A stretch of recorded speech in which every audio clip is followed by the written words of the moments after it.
Hi, I'm Vanessa and I love bad Star Trek. I love Star Trek so much that I'm willing to break down the bad episodes so you don't accidentally stumble upon it in a binge and turn off what could be a great watch. Like people who start The Next Generation at the very beginning, please don't. But if you do, you've been warned. I will be the death by drowning in cheese that is Star Trek Voyager. Today, I will be talking to you about an episode called Learning Curve, the season finale of Voyager Season 1. Interestingly, the producer said that they actually didn't intend for Learning Curve to be the season finale, that this was actually meant to be a mid-season typical episode. However unintentional, this episode is actually the product of the holes in Voyager that haven't been addressed yet. Like Captain Janeway having no depth or dimension aside from what you could maybe glean from how she wielded power on the bridge. In a time in Trek where the captain represented the moral center of the series, it is a failing of the writers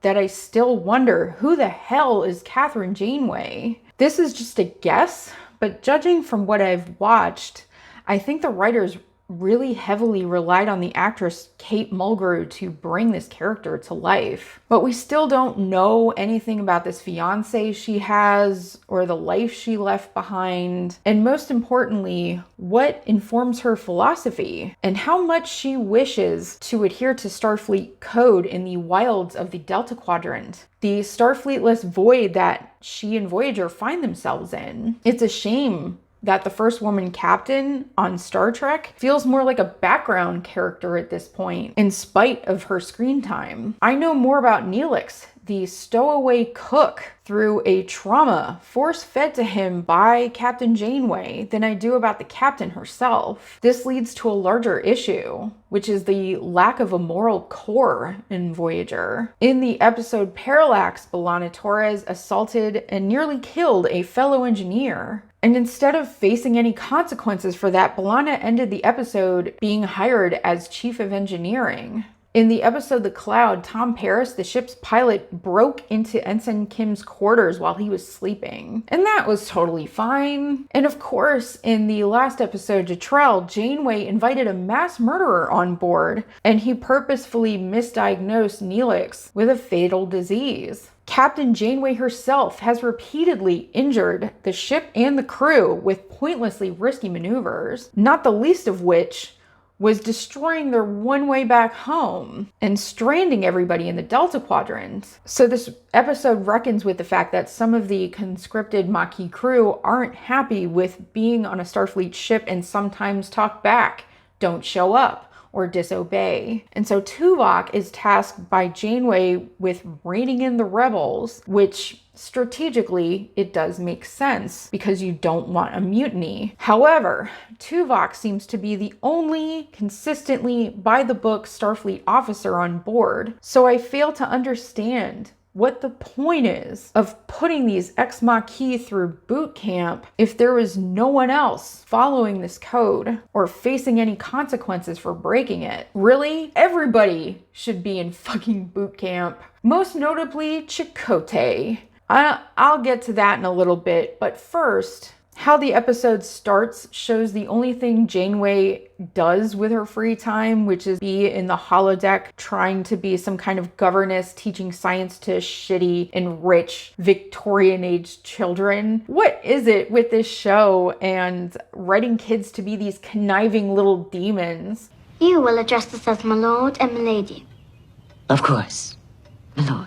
She designed this program herself. I'd like to know what about this time period appeals to her. How authentic is this program? Since you couldn't be seen in public as a woman without 20 pounds of whalebone squishing your insides and being called hysterical and thrown into a sanitarium for disagreeing with a man during casual conversation. But after she gets called out for not knowing Latin, In ulam remne preparamus.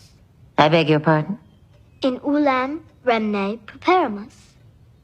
Is your Latin a bit rusty? He disappears, which is kind of like instant karma, but this worries Janeway, and she contacts the bridge and finds out that the gel packs, which contain the bioneural circuitry, essentially the ship's wiring, is malfunctioning. And this is extremely bad news because they can't replicate these gel packs. Once they go, that's it. They only have about 40 left, and if too many go bad, they can't get the power from the warp core to the electrical systems in the ship. And that means no more electricity. And that means no more life support. This tech issue has the potential to kill everybody. So this B plot actually kind of works and is fun to watch. Since the gel packs are made of living tissue, they have to float the possibility of the ship itself being sick. The patient is sick. Can you be more specific? To discuss the patient's condition in front of the patient would be a serious breach of professional etiquette. It's been suggested that I cultivate a greater sensitivity to my patient's needs. And so they consult with the EMH, who searches the ship for a contagion, and they consult with Neelix, who apparently brought some cheese on board after their last food stop. We gotta quarantine the cheese. The cheese is full of volatile bacterial spores. It has to stay isolated in this portable containment field. It's like Stinky Cheese Man and other stupid tales, but they find out that it's really a virus that's infected the ship. And by the end of the episode, almost all systems are down, so B'Elanna and Janeway, who's nerding out at this point, feels very earned here, and they decide to raise the temperature in the ship to kill the virus. And so we have this scene towards the end of everyone sweating very profusely on the bridge under those awful turtlenecks they always wear. I wanted to highlight the positive first, because this is what frustrates me about Voyager generally. There are some really cool elements here. Let's explore Janeway and B'Elanna's love of mechanics and science a little more. What inspired these people to join Starfleet in the first place? Even if B'Elanna dropped out of the academy, it's a huge decision to go. What made Janeway want to be a captain? The Delta Quadrant is certainly the place to reestablish that, since it's just going to be problem after problem until they get home. If they get home. Tuvak learns the hard way that bringing a problem to your boss means you're going to have to deal with it. When he mentions that some of the maquis crew members are having difficulty with Starfleet code. So Janeway tells Tuvok to get these no-good riffraff up to speed with a crash course, field training, so like a boot camp. Just a brief reminder, the Maquis were Federation colonists whose colonies were given to a Federation enemy known as the Cardassians during a negotiation. And while the Federation gave these colonists the option to leave, some stayed and fought and became enemies of Starfleet. So Janeway was initially on the way to put these people in jail until they were marooned together in the Delta Quadrant. So they're not just shitty booger-flicking bullies with a chip on their shoulder. They have legitimate grievances against Starfleet. And as I mentioned before, Voyager seems a bit fast and loose with code, so it makes sense that Tuvok is the only person who even notices. And when Tuvok initially suggests taking disciplinary action, Chakotay rebuts by saying almost the exact same thing he said when B'Elanna punched that guy and almost killed him. What do you suggest?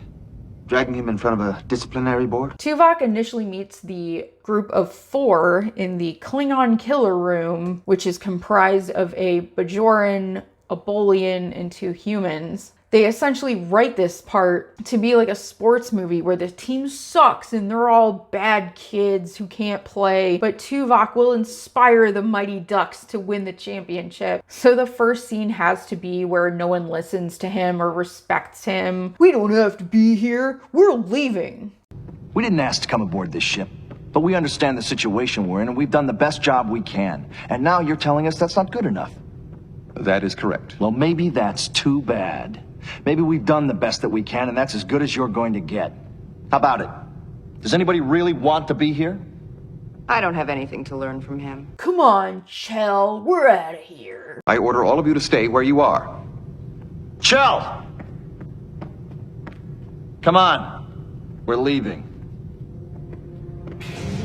And in the next scene in the mess hall, the group's like, why should we listen to anybody? They're not just gonna leave us somewhere. They need us. And it's not like they can just throw us in the brig. And they're absolutely right about that. We can just lay low and thumb our nose at Starfleet behind their backs. Nah, nah, nah. And this is where we get the worst scene, where Chakotay, also former maquis, clearly heard from Tuvak about this group walking out. And so he wanted to get their side of the story. The crewmen complained that they were being treated like teenagers and tried to curry favor from Chakotay by saying, listen, you know we have a different rule book. Not sure if being a whiny toddler is a rule, but good going. And Chakotay decides to set him straight.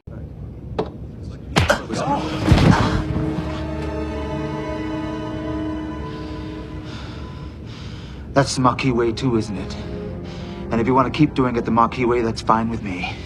We can do that tomorrow, the next day, every day until you report to Lieutenant Tuvak. I'm gonna beat you up every day until you obey. So Chakotay has assaulted a crew member and drew blood with dozens of eyewitnesses standing there watching. Surely he's gonna be disciplined. Oh wait, nope. It never gets mentioned, and Janeway probably never finds out. How exactly are you going to motivate these folks to adhere to a code that seems to only exist in Tuvak's own mind? This ship isn't run by Starfleet anymore. It's under the tyrannical rule of some unhinged that we don't know anything about, except that he can and will kick your ass every single day for a reason he will just decide on that day, and no one's gonna stop him. If I were to guess, say, Commander Chakotay's reasons for joining Starfleet, I'm gonna just throw it out there and say that it wasn't under threat of some guy saying he was gonna beat him up every single day until he joined. If it were me, I'd say go ahead, do it. 3 o'clock or however the fuck we tell time out here in space. Every day I will be here in the mess hall for my daily ass kicking. I'll even paint a big red chamuzi on my ass so you don't miss. I will proudly sport your footprints as bruises that will get bigger and bluer every day. And the day you don't show up, Chakotay, is the day I win. You will rue that day. You should pre-rue that day. You should rue today. Are you ruing yet? Rue. But I guess that motivates them the next day to show up to boot camp. And the other part I hate is when Tuvok picks on their uniforms for not being regulation, especially after watching their crewmate be assaulted by a superior officer, particularly with the insistence that the Bajoran remove his earring. The Bajoran's earring is a religious symbol. It's not just for show. This also showed up on The Next Generation when Riker asked a Bajoran to remove her earring as well. I think the Delta Quadrant can be a space where that kind of stupid rule can go right in the trash. I know that Tuvok is an academy instructor, but certainly he can see the lack of logic in that kind of rule, especially if they want to court the Bajorans into the Federation. So he puts this bad kid group through their paces doing laps around the ship, but they aren't quite picking up on the philosophical underpinnings of Tuvok's lessons. And he sits and has a think about it in the mess hall until Neelix has this silly beat where he's like, come on, I know something's wrong. I actually think it's sweet how attentive Neelix is. Tuvok says that he's taught countless cadets using strict Starfleet protocols, and he's never had this problem. And Neelix tells him that they're not cadets, so stop treating them like they are. Be flexible. And that's I guess, a valuable piece of advice, but I'm not sure it has the dramatic payoff that it's designed to, because when Tuvok and the Bajoran are stuck in the cargo bay, as it fills with poison gas, the Bolian wedges the door open and saves them, and attributes that to bending the rules. Like, yeah, Tuvok threatened to break one of the guy's arms to make him leave so he could rescue the Bajoran on his own. But is saving someone's life ultimately against the rules, really? The Karate Kid does the crane kick though, and the Bad News Bears win. I don't know if we even see these crewmen again. I don't think we learn what this episode sets out to teach us, because it contradicts its own morals many times over. The mischaracterization of the maquis,